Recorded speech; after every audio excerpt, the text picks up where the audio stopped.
Welcome to the first session of our 2022 to 2023 Heritage and Colonialism Discussion Group.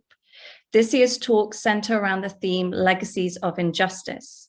The theme encompasses a broad range of injustices in both the past and the present, which are connected to a complex web of colonial issues. So without further delay, we would like to welcome today's speaker, Dr. Lesley Hatipone Machiridza.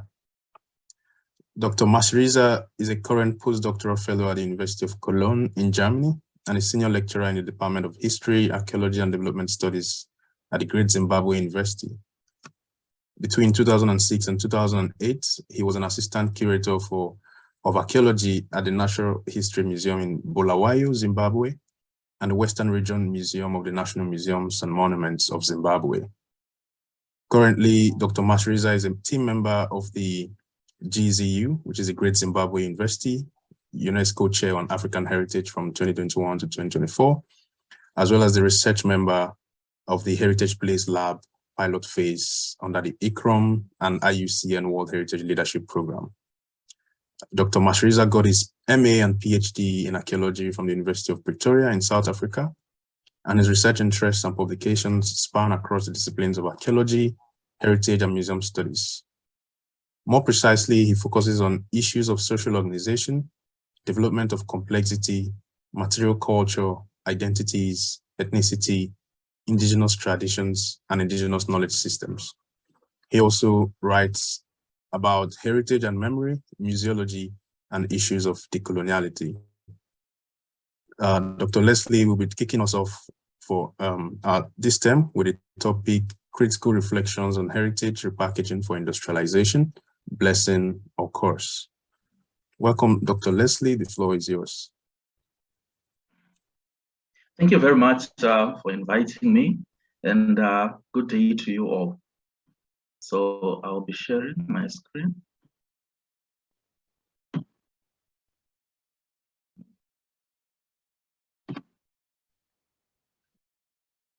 So I hope you can all see. Can you all see? Yes, yes, we can, yes.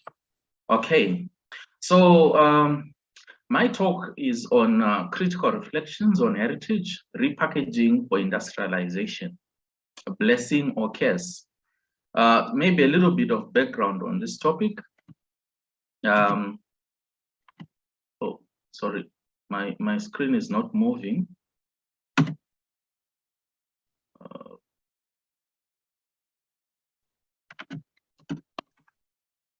Hello? Yeah, I think if you click on the PowerPoint instead of the Zoom. Yes, I'm clicking. I don't know. Okay, so now, yeah. Okay. Right. Okay, so I'll start again. So I'm talking on critical reflections on the heritage, repackaging for industrialization. And I'm looking at whether the drive towards industrializing heritage should be considered as a blessing or a curse. So a little bit of background. This study is framed within the context of United Nations Agenda Vision 2030, the African Union Agenda Vision 2063. Specifically for the United Nations, it is framed within United Nations Strategic Development Goals 1 and 2 on poverty and hunger eradication, goal number 11 on sustainable cities and communities. Within Zimbabwe, it cascades down to Zimbabwe's Vision 2030, which is focusing on towards a prosperous middle-income economy. And then our education has also been directed or realigned towards industrialization of a middle-class economy towards Vision 2030. And specifically, the policy document is termed Education 5.0, which is aligned towards problem solving and value creation. So in Zimbabwe at the moment, state universities are expected to drive towards a competitive and modern industrialized nation by developing an education system that is emphasizing on problem solving and value creation. So we are at a point where we are not supposed to transform towards industrializing our heritage as a nation. And there's this call that we need to industrialize, we need to come up with education to industrialize. So that prompted me to come up with this topic to say, are we doing this for the first time? Is it really the first time? Because as I see it, most of our heritage sites are already industrialized. Although industrialized, our communities are living in abject poverty. The heritage sites are also having numerous problems. So this prompted me to say, before we start getting excited about industrializing towards Vision 2030, where do we find ourselves? What do we need to do? We need to think carefully about the problems that we are currently in, which are hindering us from making progress. And in order to do that, I was persuaded to reflect upon experiences at about 4 case studies, heritage sites in Zimbabwe. So I'll be reading from experiences from the sites of Domboshava, Old Bulawayo, Matobo Hills, Victoria Falls, and the famous Great Zimbabwe World Heritage Site. So this study challenges traditional approaches towards heritage industrialization in Zimbabwe, which is the situation where we currently find ourselves in. So maybe a bit of background. Where do we find ourselves at the moment as a nation when it comes to heritage industrialization and commercialization? So at the moment, we are in a quagmire. We don't really know where to go because the manner in which we started industrializing was skewed. We put the cart before the horse. In terms of the model or the template that we had in the colonial era, which is the one that has put us in trouble at the moment, I've given a binary kind of comparative analysis of the 2 models that I think, or the model or the template that we are supposed to adopt and the one that we should abandon. So the colonial system approach towards heritage, initially, one of the parameters was that it focused on monuments and museums, excluding communities and people as part of heritage. That in myself was an error that we inherited. Secondly, the colonial system established the state power or agents or institutions of power towards heritage, and they ignored the idea of sharing power when it comes to matters of heritage. That in itself was a problem. The colonial system was elitist in approach, favoring academics and tourists and the middle class, whereas communities were put on the margins, and that was a problem. And we are saying against that, towards decolonization, we need to move towards co-creation and co-production. When you go back again to the colonial system, it was exclusive in manner. It prioritized tourists. Heritage was developed and defined for the benefit of tourists. And now we are saying we need to shift towards heritage that is more encompassing. In that way, we are realigning the skewed order of our heritage where the cart is before the horse. So when we need to put the cart before the horse, we are saying, let's have heritage which is people-centered. Let's have heritage with shared authority. Let's have heritage where we are co-producing the heritage product for the market. Let's have everyone involved in our definition and understanding of our heritage. Maybe theoretically, this study is inspired by the works of Laura Jane Smith, who talks about the uses of heritage. And she also defines heritage in a very interesting manner. Mind you, the definition of heritage is complex, it is fluid, it is problematic, and it is notoriously difficult to define. When you go to different individuals, to different communities globally, you are likely to get very different understanding of heritage. So through space and time, heritage takes different forms. And Laura Jane Smith informs us that heritage falls into 2 main categories. We have the authorized heritage discourse, where heritage is defined by big institutions and major policy makers. And we also have heritage which is defined by communities, where she refers to that kind of heritage as dissonant heritage, or Mataga calls it alternative forms of heritage. So I'll be looking at these two forms of heritage in this discussion and how they can evolve in terms of eradicating poverty and sustaining indigenous communities. So the concept of heritage should be understood as a dynamic selective process of engaging with the past. It should be understood as a social cultural process of knowledge production, memory preservation, and its various uses. In this sense, heritage can be used as means to attaining power. Heritage can be used as means to constructing identities. Heritage can be used as means to gaining knowledge, and heritage can be used as well as a source of income towards alleviating poverty. So heritage, in my view, is not just about things. It's not just about monuments and museums, but heritage encompasses a broad range of materials, performances, places, and experiences. When we then talk about heritage commercialization and industrialization, we should understand that we are dealing with issues of commodification, issues of income generation, as well as the whole lot of associated impacts. So heritage commercialization and industrialization should be done in a manner where we are engaging with various stakeholders, and it is not supposed to be done by a particular segment, an authorized segment of society, because this will lead to numerous problems, as will be shown in the various case studies that I'll be looking at shortly. So heritage commercialization and industrialization should carefully deal with issues of ownership.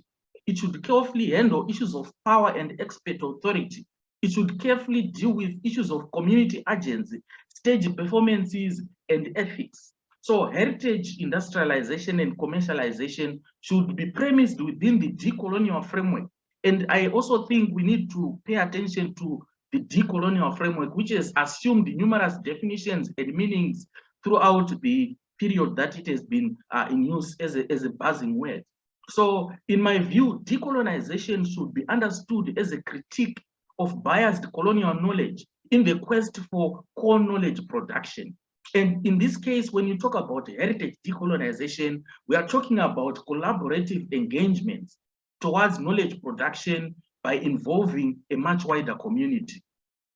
So before we move on, perhaps we need to take a little bit of audit as to what heritage was like, or how heritage was perceived in Zimbabwe before it was commercialized and industrialized. Heritage was the backbone of society. People and their heritage were entangled. There was no separation of monuments from the people. Monuments and people and their belief systems were all entangled. In other words, the supernatural realm would provide for the communities through communities' interactions with the heritage. There was this symbiotic relationship between heritage resources and communities. Economic rewards derived from heritage were co-owned, they were co-shared, which inspired communal social responsibility for heritage. And the meaning of heritage during pre-colonial times was generally shared. Heritage was spiritual, heritage was the source of livelihood, heritage was the means of survival for indigenous communities. We saw a radical shift upon the inception of colonialism, or upon the establishment of colonialism. And this shift altered a lot. It changed the pre-existing system in radical ways. Heritage was converted to things. Instead of heritage being a combination of performances, a combination of belief systems, materials, objects, and experiences, heritage was reduced to things, monuments, and museums. And this was detrimental to the meaning and understanding of heritage. In addition to that, we saw heritage being privatized. Communities were pushed out of the heritage resources that they had traditionally interacted with. And these became private property, only with access to a selected few privileged individuals, whilst communities became spectators of these major monumental places. Not only that, these heritage places were commercialized and industrialized. They were converted into income generating projects. And the income that was derived from these heritage resources was excluding indigenous communities who were pushed into dry, barren areas with no source of income, and they began to only watch heritage resources as the only means of survival, because these were the areas that were generating income, whereas communities were on the margins with no access to the means of production. So these heritage sites, again, during the colonial era, were made scientists and tourist playgrounds. Instead of promoting the indigenous belief systems, traditional customs, the heritage sites became centers of science. The glamour and aesthetics of these monumental structures were privileged. The age of these monumental structures were privileged, and tourists were given special privilege. Whilst indigenous communities were pushed out, they were considered as intruders to some of these monumental places. Not only that, we also see the enactment of numerous legislative acts which were imposed to try and cement the capitalist system by making indigenous communities despise their own heritage, despise their own customs. So this more like altered the understanding of heritage to indigenous communities, were forced or gradually manipulated to perceive their cultural beliefs, dances, performances, and experiences as barbaric and inferior. And they were made to believe that heritage only relates to monumental structures. And unfortunately, this kind of mentality or thinking also spewed onto academics. Many in the country at the moment, when you ask them what heritage is, they will make mention of monumental places and museums. Very few would make mention of their belief systems, of their ongoing traditions, and so forth, which has made people only concentrate on these monumental places when it comes to industrialization, when it comes to commercialization, when it comes to coming up with ideas that will help transform societies into sustainable communities by packaging heritage as a means of survival. So there is now intense competition for a selected heritage site, as will be shown in the case studies that I'll look at shortly. So communities were shunned from access to some of their sacred sites that had been the means of their survival, because in pre-colonial times, these sacred sites would provide ancestral sacred blessings. And in the colonial era, we then see a radical shift in meaning of heritage, which remains the continuous state of affairs in the present, where heritage now means monumentalized places and museums. And most of the traditions that could be exciting, interesting, and that could be manipulated or commercialized as a means of survival are despised, and they are barely considered as heritage. So people are stuck as to what to look at when they are asked to come up with ideas that will transform into a vibrant heritage industry, as will be shown in the case studies that I'm going to be looking at. So perhaps for those who have not heard or who have not known about Zimbabwe, Zimbabwe is situated in Southern Africa, and the examples that I'm going to be looking at are highlighted in red. The site of Victoria Falls is indicated there on the horn of the country.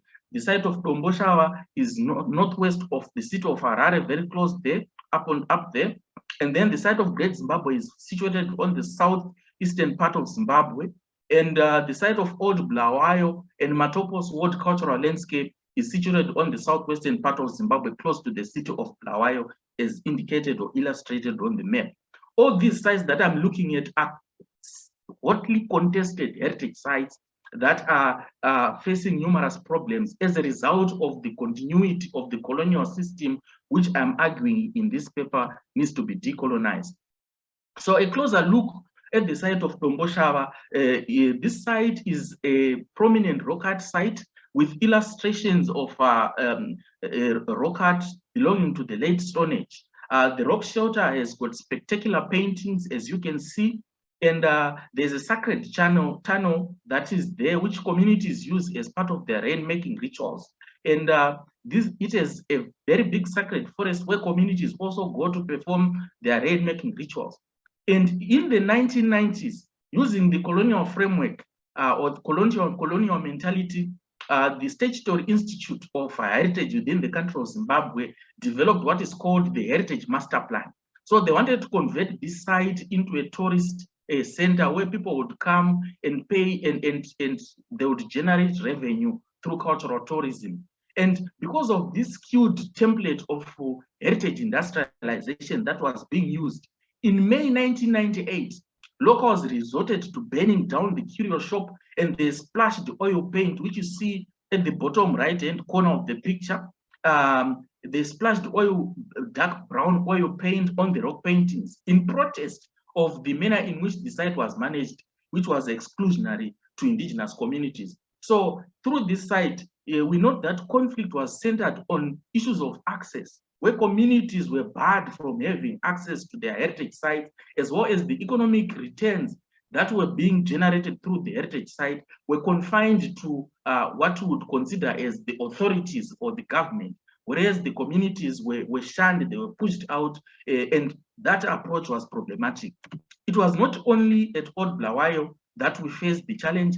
I mean, at Domboshava, at another site in southwestern Zimbabwe called Old Bulawayo.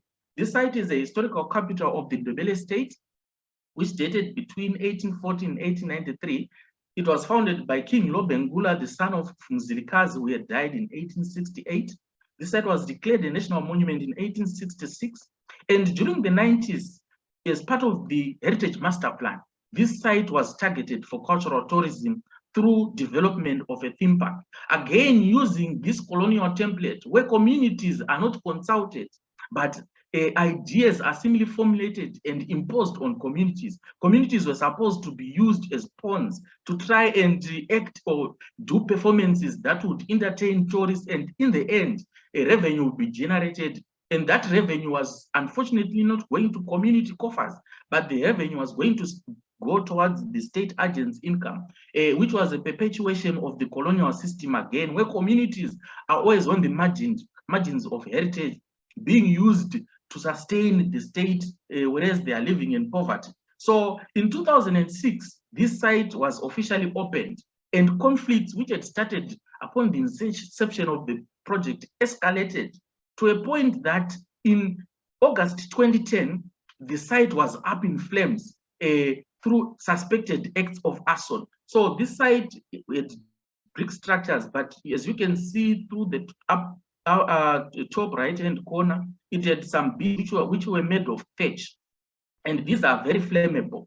So communities simply set up a fire as sabotage to destroy this site. As you can see, in August 2010, a massive investment that had been made towards what would have been a thriving theme park was converted or reduced to mere ashes as a result of a skewed approach towards industrialization, which was not favorable or in harmony with community interests, but which was more imposed by a state, in other words, towards the authoritarian, authoritative heritage discourse that Lauren Jane Smith talks about.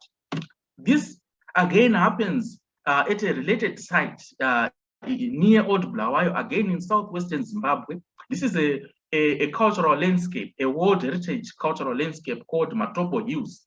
This was founded in 1902 as an experimental farm and game park. It became a World Heritage site in 2003. It has outstanding cultural landscape endowed with unique rock art features, archaeological deposits, geological formations. There are massive granite borders within this landscape, as you can see on the top left-hand corner there. It has got very beautiful scenes if you are to go there. It has got sacred and historical sites. Some of the historical sites are those that you see from the middle going downwards. So through the Land Apportionment Act of 1930 during the colonial era in Zimbabwe, and the Land Tenure Act of 1952, again during the colonial era, a lot of conflicts were fermented or were fanned through these legislations, where communities that had traditionally lived and interacted with the heritage resources and the landscape were forced out, and a perimeter fence was erected to close out indigenous communities from these heritage sites. And these sites, in a sense, were converted into commercial centers or industrialized centers for revenue generation, excluding the communities. Because of that, this landscape or cultural landscape has faced rampant sabotage attacks, ranging from communities going in to poach for animals within this closed cultural landscape. Some have set up fire, as you can see in the middle is what is called Rombo's summer house. That summer house was reduced to mere ashes. That is the current state on the bottom left-hand corner of the summer house, which was set on fire as communities were protesting against the exclusion from this heritage resource. And more recently, at the bottom right-hand corner is Rhodes Stable House, where you used to keep, I'm sure you all know Sister John Rhodes is buried within the Matobo's World Heritage Cultural Landscape. and he used to visit the Matobos, and he ended up building his stable house for his horses. And that again, as you can see, it is shades of smoke because it was set on fire again. The source of the fire is yet unknown. But all this is attributable to the tension, to the conflict and misunderstanding that constantly happens at these heritage sites, as indigenous communities are made mere spectators of their own heritage resources, and they've been made to think that heritage only belongs at these monumentalized places, these enclosed places, and their communities are excluded and they don't think they can benefit. Again, the conflict is not only happening between government state agencies, but the conflict also spews between government state agencies themselves. We have the National Parks and Wildlife Management Authority, which manages the wildlife. And then we have National Museums and Monuments of Zimbabwe, which manages the cultural aspect of heritage. And these institutions are always at loggerheads, fighting for the little money that trickles into some of these heritage places because of the narrow understanding of heritage, which needs to be broadened by decolonizing the conceptual definition of heritage. The story further spills or applies to yet another site on the horn of the Zimbabwean landscape on the southwestern part called Victoria Falls. This is the mighty Victoria Falls, as you can see through the pictures. It's an extremely beautiful piece of nature. So this is a major tourist destination in Southern Africa, found between Zimbabwe and Zambia. It was inscribed on the World Heritage List in 1989 as a transboundary property. It has magnificent falls as part of the Zambezi River, and it is associated with biodiversity because of the moisture. There's a good scene in terms of vegetation that is grown around this area. It also boasts of ancient geological formations and cultural traditions. Unfortunately, instead of looking at the Victoria Falls as only but a part of heritage, it has become the sole center of heritage for two nations, Zimbabwe and Zambia, because of the colonial understanding of heritage, which is only narrow to places and it excludes experiences and the people. Yet the landscape has so much to offer if people and these major monumental places are to be treated as heritage as a whole. People are not going to be scrambling for just the falls or the tourists that are coming to the falls as sources of income or as the industrialization opportunity that is there. But because of the skewed colonial mentality, the Victoria Falls stands as the only opportunity of revenue generation. And as a result of that, the site is currently threatened by urban development, where various companies and business people from the Zimbabwean side and Zambian side are scrambling there to generate revenue through hotels. And already there are issues or concerns about overdevelopment of the site as a result of tourism pressure. Again, we also see institutional pressure between national museums and monuments and national parks and wildlife. Since the year 2000 up to the year 2020, the two institutions have been on each other's throats, fighting for the tourism revenue that is being generated through visitorship to the World Heritage Site. And this indicates the problems that stem from the skewed colonial framework, which has continued to be used as part of the management system of our heritage sites. And not only that, we also have, or we are facing serious problems of poaching, pollution, and invasive species at the site as a result of the failure to broaden the way that we look at heritage and to work together with communities to broaden the opportunities for income or revenue generation. The same problems can also be experienced or are also being experienced at yet another World Heritage Site in Zimbabwe, known as Great Zimbabwe World Heritage Site. This is one of Africa's most distinctive architectural feats. It was inscribed on the World Heritage List in 1986. It's the largest monumental structure in Southern Africa and Zimbabwe's second most important tourism cash cow. A lot of tourists after Victoria Falls flock at the site of Great Zimbabwe. And it is the most contested site in the country, marred by numerous conflicts ranging from it being a sacred site and conflict also with communities who are intending or who consider themselves the owners of this site. Yet through the colonial system, they were moved away from this World Heritage Site onto the periphery, a boundary fence was erected, and they are not allowed to access the site.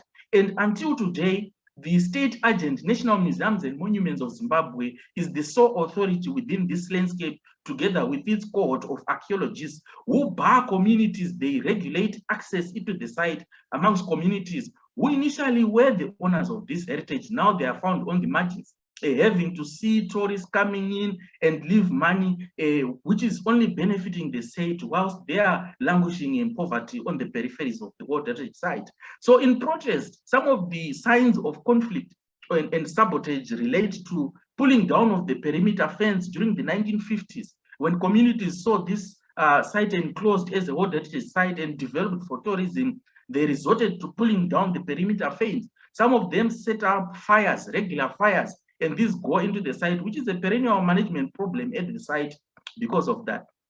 Again, the site of Great Zimbabwe is suffering from deforestation as communities cut down trees and so forth. So these and other problems and challenges are attributable to challenges in approach. When a site is industrialized using the wrong template, using the wrong model, the site is bound to face numerous problems.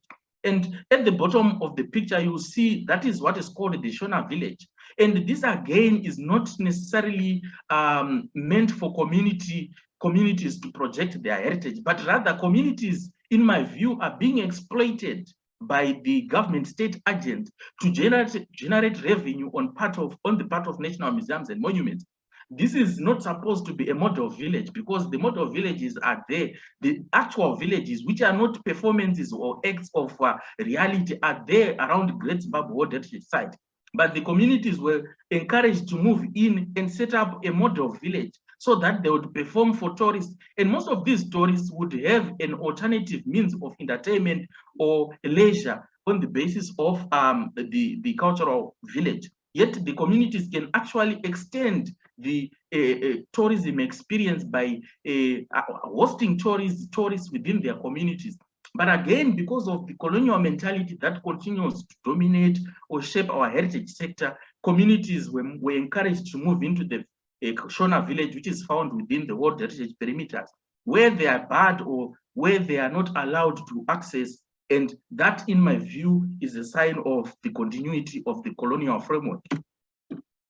So in closing, having given the numerous examples that I've indicated, we are currently in a quagmire, and we need to disentangle ourselves or liberate ourselves from this colonial framework by adopting a collaborative approach towards heritage, industrialization, and commercialization. In this case, we are saying, instead of having this narrow vision of heritage where a few archaeologists or museologists and government officials are in charge of heritage, we need to widen the playing field, because heritage is not confined to things and places like monuments and museums. Heritage is part and parcel of people's livelihoods. And the more we bring in more people, the more ideas we get to broaden the range of heritage resources that we can develop and generate income and eradicate poverty within our country. So engagement and broadening the playing field is the best way towards industrializing our heritage. And we also need to learn to listen more to communities as a way to drive towards a usable past. In other words, it is time that we stop imposing academic ideas or scientific philosophies and models on communities as the means to eradicating poverty. But we need to begin to listen and engage with communities and understand each other on the best ideas that can work and the resources that we need to focus on and pull our heads together. That way, in my view, we can industrialize in a more sustainable and effective manner. Again, I'm also arguing that it is time to explore innovative ways to repackage our heritage, rather than just look at monuments and museums as sources of tourism and as the places that are heritage resources. We need to begin to think more about the entire range of heritage resources that we have in terms of the music, in terms of poetry, in terms of language, in terms of indigenous knowledge systems. There is a wide range of knowledge that can be packaged as heritage. And that, in my view, if we only manage to do that, we manage to broaden the range of resources that we can encompass as our heritage, then we are in a better position to industrialize. Already there are signs that are showing of a drive towards that by indigenous communities through what may be termed dissonant heritage, where indigenous communities are resorting to indigenous epistemologies, indigenous ontologies, and indigenous axiologies as they attempt to tap into what they already have within their communities and transform their heritage and transform their living traditions into some form of income. A typical example of that is the Marange Ecotourism Museum, which is found in the Manicaland province of Zimbabwe, where the local communities managed to come up with their own ecotourism museum. And as part of that, they can give a tour to visitors around the landscape, showing them their culture, showing them their traditions, and that becomes an experience which is different from a competition for access for revenue or access to revenue that is being generated at a monumentalized place or at a museum. We are beginning to see communities shifting away and developing their own forms of heritage. And that, in my view, is the right direction towards heritage decolonization. Again, in the province of Masvingo, we have another interesting example of Chief Mugabe, who is a local chief who was contesting ownership and access and revenue from the site of Great Zimbabwe for quite some time. His lineage was one of the lineages that used to live within the monument of Great Zimbabwe, but because of colonialism, they were pushed out. And for years, they've been watching on the margins whilst communities, tourists were coming to the site of Great Zimbabwe and living US dollars. And his communities were living in poverty, and he was always disgruntled. And to a point, he decided to take things in his own hands, and he began to reflect upon what he had within his village. And he managed to convert his traditional customary court into a heritage resource. And I'm told that he held a single event where he managed to invite people, and he simply performed his life experiences, his daily traditional customs, and he managed to generate as much as $5,000 after that particular event.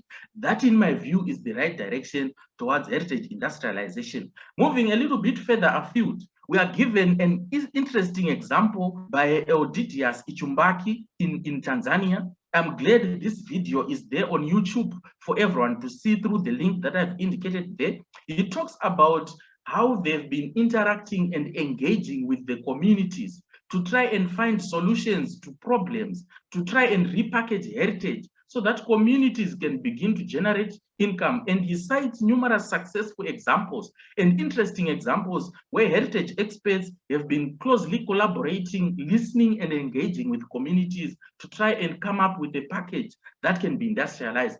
And that, in my view, is a very good example of the manner in which heritage can be packaged for income generation, can be packaged as part of industrialization and commercialization without creating problems, but actually changing indigenous communities' livelihoods, where they are able to send their children to school and they no longer compete with heritage professionals or are no longer at the throats of heritage professionals fighting for the little resources that are trickling into the monumentalized places such as museums and heritage sites. So that is my view as an example. Having said all that I've said and shared with you the various case studies that I've illustrated, I've drawn the following conclusion from the initial question that I raised, whether heritage industrialization and commercialization should be treated as a blessing or as a curse. In conclusion, I've reached the conclusion that if properly done using the post-colonial or decolonial framework, heritage industrialization and commercialization is actually a blessing and not a curse. I thank you for your time. Thank you, Lesley.